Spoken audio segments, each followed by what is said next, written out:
तर कुलाबा इथल्या निवासस्थानी रतन टाटा यांचा पार्थिव अंत्यदर्शनासाठी ठेवण्यात आलेला आहे। सर्वच क्षेत्रामधले दिग्गज जे आहेत ते रतन टाटा यांच्या पार्थिवाचं दर्शन घेण्यासाठी या ठिकाणी येत आहेत।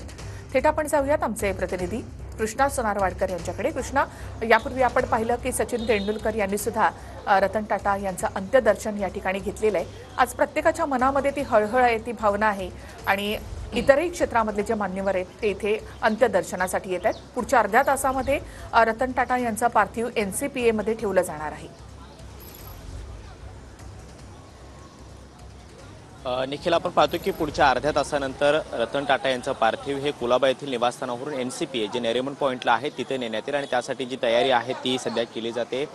काही वेळापूर्वी आपण पाहिलो की जी अंत्ययात्रेची गाडी असणार आहे त्यासाठी फुलांची सजावट सुद्धा केली जाणार आहे आणि त्यासाठी त्यांचे जे काही कर्मचारी आहेत ते काही वेळापूर्वी तिथे फुलं घेऊन आलेले आहेत आणि मुंबई पोलिसांचं जे बँड पथक आहे त्या बँड पथकाच्या माध्यमातून पहिल्यांदा इथे मानवंदना दिली जाईल। त्याचबरोबर मुंबई पोलिसांचे वेगवेगळे युनिट्स आहेत ते सुद्धा या ठिकाणी पोहोचलेले आहेत, त्यांच्या माध्यमातून मानवंदना दिली जाईल आणि त्यानंतर त्यांचं पार्थिव घरातून हलवलं जाईल आणि त्यानंतर ते NCPA इथे ठेवण्यात येईल।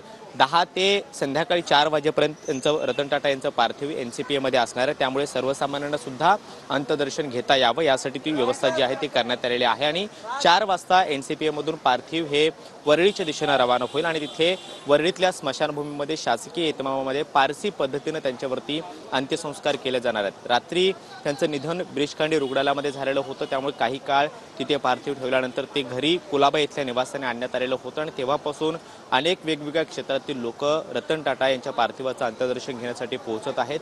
काही वेळापूर्वी सचिन तेंडुलकर हे देखील या ठिकाणी आलेले होते। त्याचबरोबर टाटा समूहात उच्च पदावरती काम करणारे अनेक वरिष्ठ अधिकारी सुद्धा इथे येत आहेत।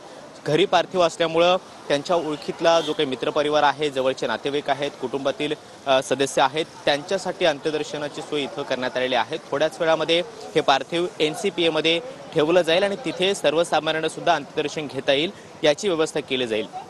अनेक राजकीय क्षेत्रातील जे काही मोठे नेते आहेत ते सुद्धा अंत्यदर्शनासाठी अंतिम संस्कारासाठी यावेळी उपस्थित राहणार आहेत। त्याचबरोबर वेगवेगळ्या क्षेत्रातील म्हणजे उद्योग क्षेत्रातील अनेक त्यांचे मित्र आहेत ते सुद्धा या ठिकाणी येतील। काही सकाळी आपण पाहिलं की निरंजन हिरानंदाने जे उद्योग क्षेत्रात एक मोठं नाव आहे ते सुद्धा कुलाबा इथल्या निवासींनी अंत्यदर्शनासाठी आलेले होते आणि अनेक वेगवेगळे पदाधिकारी आपले जे उच्च पदस्थ अधिकारी आहेत वेगवेगळ्या समूहात काम करणारे ते देखील अंत्यदर्शनासाठी पोहोचत आहेत। रतन टाटा यांची एक वेगळी ओळख आपल्या देशभरामध्ये आहे आणि त्यामुळे त्यांच्या जाण्यानं वेगवेगळ्या पातळीतून हळहळ व्यक्त केली जाते, दुःख व्यक्त केलं जातं आणि त्यामुळे रतन टाटा यांच्या जाण्यातून आपल्यातलाच एखादा माणूस निघून गेलेला आहे अशी जी भावना आहे ती प्रत्येक सर्वसामान्य व्यक्तीची आहे आणि त्यामुळे त्यांच्या अंत्ययात्रेसाठी किंवा अंतिम संस्कारासाठी मोठ्या प्रमाणामध्ये गर्दी होण्याची शक्यता आहे। तशापतची व्यवस्था ही करण्यात आलेली आहे। म्हणूनच NCPA मध्ये त्यांचं पार्थिव हे 10 ते 10:30च्या दरम्यान ठेवलं जाईल आणि त्यानंतर सर्वसामान्यांना सुद्धा अंत्यदर्शन घेता येईल। त्या सगळ्या परिसरामध्ये नो पार्किंगचा झोन करण्यात आलेला आहे। शिवाय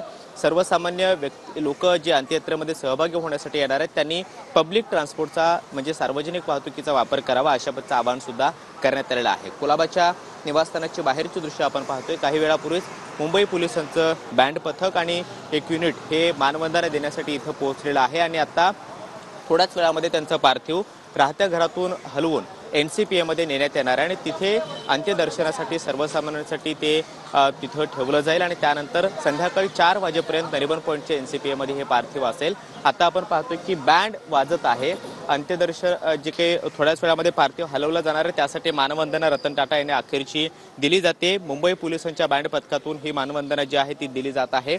तशा पद्धतीची सगळी व्यवस्था या ठिकाणी करण्यात आलेली आहे आणि पुढच्या काही अर्ध्या तासामध्ये त्यांचं पार्थिव इथून NCPA कडे नेण्यासाठी नेण्यात येईल आणि त्यानंतर NCPA मध्ये संध्याकाळपर्यंत पार्थिव असणार आहे। सध्या आपण पाहतोय की मुंबई पोलिसांकडून रतन टाटा यांना अखेरची मानवंदना दिली जाते आहे, कारण मुंबई पोलिसांसाठी रतन टाटा यांच्या समूहाच्या माध्यमातून वेगवेगळ्या प्रकारची एक यापूर्वी मदत जी आहे ती सुद्धा करण्यात आलेली होती आणि त्यामुळे मुंबई पोलिसांच्या मनात सुद्धा त्यांच्याविषयी एक सद्भावना जी आहे ती आपण पाहतो आहोत आणि म्हणूनच शासकीय इतमामामध्ये त्यांचे अंत्यसंस्कार जे आहे ते वरळीच्या स्मशानभूमीमध्ये जरी करण्यात येणार असले तरी मात्र आता राहत्या घरातून पार्थिव हलवण्यापूर्वी मुंबई पोलिसांकडून ही मानवंदना जी आहे ती बँड पथकाच्या माध्यमातून सध्या दिली जात आहे।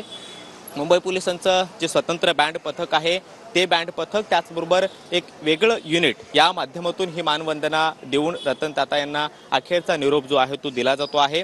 थोड्याच वेळामध्ये ही मानवंदना झाल्यानंतर त्यांचं पार्थिव हे NCPA नेण्यात येईल आणि तिथे संध्याकाळी 4 वाजेपर्यंत हे पार्थिव ठेवण्यात येईल. मात्र संध्याकाळी 4 वाजता NCPAतून वरळीच्या दिशेनं त्यांची अंत्ययात्रा जी आहे ती निघणार आहे आणि त्यासाठी अनेक मोठी गर्दी जी आहे ती अंत्ययात्रेमध्ये सहभागी होऊ शकते. अनेक मोठे नेते, वेगवेगळ्या क्षेत्रातील वेगवेगळे लोक, महत्त्वाचे लोक या अंत्ययात्रेमध्ये सहभागी होण्याची शक्यता आहे. मात्र रतन टाटा यांना आज अखेरचा निरोप दिला जाणार आहे.